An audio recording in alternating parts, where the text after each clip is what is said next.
Former Auditor General Abusuya wa drop a bombshell or political highway so top pressure edema NPP criminal appointees Abusuya aha gossip politics TV so unsubscribe ya subscribe na hit on the notification bell so na be any updates be dropping on once a bit to me akabisi na Abusuya then na so political highway so dom level former Auditor General Abusuya on mounted pressure on Chief Justice Paul Bafuboni say on setting up a 24-hour court system. Not just from prosecuting NPP corrupt appointees are involved in auditors general reporter. Ebusuanya some kitwa. Now say ya baby breaking news. Eddie Mamu say say wa order say say yem prosecuting and as a sound for involved in auditors general report scandal no biano fraud payment course no sanko for no say ye suspend omo anase ye sake omo free government officer abusuya enen so no ode abase enimani biano Paul Bafuboni as the Chief Justice of the Republic of Ghana no abusuya on set 24-hour court system na yem fam prosecute sanko for na omo a omo wi a oman no ono wabeye public servant da. And the time at auditors general office no abusuya nyoma ohuine krono a ekoso anase omo a omuwia omani sika no abusuya esewani ense okache enti sa report ya abai eni kwan se NDC amanyoku na anase government no ode obibia ho che no enti no wa call for 24-hour court system enti no wa mount sa pressure no on Chief Justice so any attorney general enye asem ketwa krabusuya unsubscribe ya subscribe mo yen corner yen konkotie ensema former auditor general edituja political highway so medamase Voice former auditor general is joining us on Zoom right now. Good morning. Thank you for joining us. Good morning and thank you for having me. You've been following that discussion, and this is an exercise that you have conducted yourself before as former Auditor General. This may not surprise you, but with the elements that we are seeing now, who should be answering questions for what we are even talking about this morning? Thank you very much and good morning to your panel. I've been listening to their discussions and they are spot on. I completely agree with them. The truth is that all those who are complicit in this process must be held accountable. If it is a minister who authorized a payment of a claim that does not exist, he must or she must be held accountable. But the point has been made by Prof, and I agree, that without the connivance of the public officer, there is little a politician can take from the public service. Because the system is such that there are validations of what we call cross-validation or checks and controls or checks and balances, said that you cannot do it alone. For instance, I don't think there is any ministry where the minister alone can take a checkbook and just sign and it will go through. There may be a need for a second signatory, and that second signatory will not be the same minister. It will be a technocrat. Definitely, if the claim is brought to the ministry, I don't think they brought it to the table of the minister. Even if it happened that way, the minister will refer it to the procurement officer or somebody in charge of administration or finance. And they will verify and say that, yes, goods have been supplied, services have been rendered. So if all this tends to be untrue or false, then we have to hold them accountable. The only thing I want to add is that, yes, I agree that Parliament is having its process, and some are also talking about prosecution, which is also good. But there is an easier way out, which we have always omitted. There are also provisions for administrative sanction. There is no way that you sitting in Channel 1 TV, you will bring a claim that you went to hospital for maybe 100,000 Ghana cedis. The institution should pay. And later on, they found out that you didn't even go to hospital, it's a fake claim, and they will allow you to continue sitting there. The minimum which will happen to you is dismissal. Why would the government also not suspend or interdict all the officers involved in this and then get them investigated? Because once you make a payment or BTA or sign a request for payment, your name and signatures are there. So we can identify these people, suspend them or interdict them, but set up a committee to investigate their level of involvement in these things. And if after the investigation it is established that he or she was actually complicit in this, then the person is dismissed. So the administrative sanction can take the lead. Then we can take time, and we are told justice, the wheels of justice grind slowly. So we can take time and go through that slow grinding. And Parliament can also have its say by debating it in Parliament, which is right. So that is the only thing I'm calling for. There is no justification for those officers to remain at post, enjoying. You see, we are all livid or annoyed about what has been disallowed, but we are not aware that some will have gone through, some payments will have been done, which we cannot go back for. So I think it's a very good thing. And I'm happy with what Honorable Felix Ofusukwachi said. We are now putting in place control measures to prevent the occurrence of it. And the value for money audit office that he mentioned, it has a very important role to play, not only because of overpricing. At times, the value for money audit office may even look at the quantity that you are looking for. Does it make sense? In the public service, some people buy stationery or items for the next 10 years. If you look at the consumption rate, it may be for 5 years or for 10 years. Do we need to incur such expenditure? And at times, they even have a stock that they have not used, and they still want to buy and just waste government money. So we may have to look at all these things and put in the preventive measures. I also want to suggest that one unit which plays such important role, again in their respective MDAs, is internal audit. Let's make the internal auditors independent. Today, in the business world, in the corporate world, internal audit is even outsourced.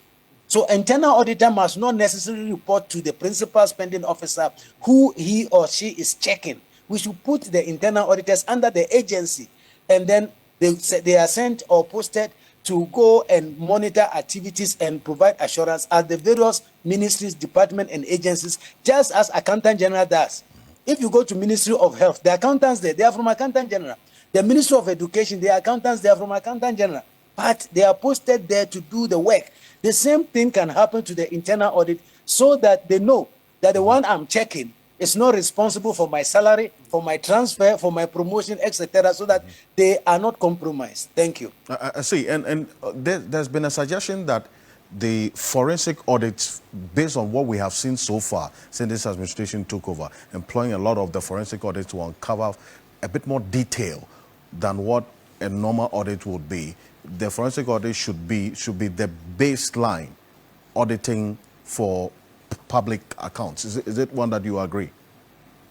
I completely agree. You know, there are several types of audits that we provide in the public sector. People just hear of audit and they think all the audits are the same. No. If you go under clause 2 of Article 187, the audit of accounts, which is stated that the Auditor General should do, and within 6 months, according to clause 5, he should report to Parliament. That is a financial audit. So that's the financial audit, which is done annually, or we call it regularity audit. You do it regularly, okay? Then there is what we also call compliance audit, where the auditors go to see whether the provisions of the law and the system or the controls are being adhered to. Those are a different type of audit. And if you go under Section 16 of the Audit Service Act, it also provides that the Auditor General may undertake special audits and report to Parliament. And again, let me also do some education over here. I've heard some people arguing why is the audit report or the liability audit report being debated or being discussed in Parliament instead of it going to Public Accounts Committee. If you read both the Constitution and the Audit Service Act, I mean Constitution Clause 5 of Article 187 and then Section 16 of the Audit Service Act, Auditor General reports to Parliament. And in fact, Clause 6 of Article 187 even went further to say Parliament shall debate the audit report, and when they find it necessary, refer it to committee. So Parliament is not supposed to always send it to Public Accounts Committee. They can debate it. So I think that is also right. So the special audits that you asked about is very important. Value for money audit, procurement audit, IT audit, etc. They are all called special audits, and they come in to fill the loopholes between the periodic or the regularity audit, which is the financial audit report that goes to Parliament every year. Thank you. I see, and I know there's one conversation. This fits into the bigger issue of the Operation Recover or Loot. which you, together with lawyer Martin Pebu, were part of the, the preparatory team. Now, the pace of oral has been a subject of conversation, not just this week, but in the past few weeks gone by. Questions have been asked about whether we are going according to what the expectations were regarding oral, and then also whether oral is dead. In fact, there are some persons, in the NPP who have started on this plan saying oral is dead. You overpromise and you are under-delivering. Oral is just oral. You are just talking more than doing. Now, Mr. Damelovo, when this question was first asked by you about increasing the pace, the answer to it was that nothing could have been done beyond these cases going through the judicial system, which is slow in itself. Does it answer the question? Yes, because we can't go reinvent a judicial system without changing the laws. So we just have to follow the status quo or the laid down modus operandi so that we are not faulted or the case doesn't get thrown out. But the frustration some of us express, if Honorable Opozukwachi is there, he may like to hear me out. The frustration I have expressed is not about what happens in court. I heard they said if the case gets to court, we cannot go and quicken or speed it up. That is not my frustration. My frustration is about the legal framework for addressing financial or economic crimes. One, the proof beyond reasonable doubt of financial and economic crime is a very difficult and a tall one. So in many jurisdictions, and including Ghana, the laws normally provide for reversed burden. So that if we can establish beyond reasonable doubt that the money is in your account or belongs to you or in your possession, then you may have to prove to us how you got them. If I want to give evidence, if you go under Article 286, Clause 4, the Clause 4 says that between your first assets and liabilities declaration and the subsequent one, if the growth in your resources or your property is not commensurate with your known sources of income, gift, or any other known sources, then it is an asset or wealth acquired unconstitutionally or against the Constitution. Again, if you go under the Money Laundering Act, Section 1, Subsection 3 provides that in the course of you being investigated for money laundering, if assets or property is found in your possession and it is not commensurate with your sources of income, gift, or etc., then you are guilty again of money laundering. This is the position that I've been taking, that let's expand it so to help prosecutors so that they don't have to show when exactly you stole the money. Again, you know how long these cases stay in court. I know the judges, the lawyers are there. They make money when the case remains in court. But can't we put a time limit to say that, look, if you are trying financial crimes or corruption-related cases, you have a year or a year and a half. So when they are doing the case management, they must be within 1 year or 1.5 years. Otherwise, we keep trying these cases until there's a change in government and the case is discontinued. So that is the frustration that I've been expressing. So if any government official didn't get me right, I didn't say that they should go to court and whip the judges to give judgment tomorrow or this morning. All I'm saying is that we need to change the legal framework to make the prosecution a bit faster or a bit easier for the prosecution. Thank you. I see. But then again, you would concede that the promise of oral was made with a certain pace in mind, that to some, there was some level of certainty that when these cases were even mentioned, it's not going to keep long. People should have been serving jail term by now. And so that's feeding into the frustration that you hear some persons, even within the NDC, expressing about oral so far. Yeah, I completely agree with you, because remember, before the election, we were told, and even after the election, the president has met the Chief Justice, Attorney General, Auditor General, etc., and they've come out with an information that there's going to be a special court. We remember before election, there was a promise of tribunals where this thing will be done. We are aware, we have been in this country when NPP came into power under President Kufuor, and they set up fast-track courts, and people were sentenced, etc. So the frustration we are talking about is the system we are using.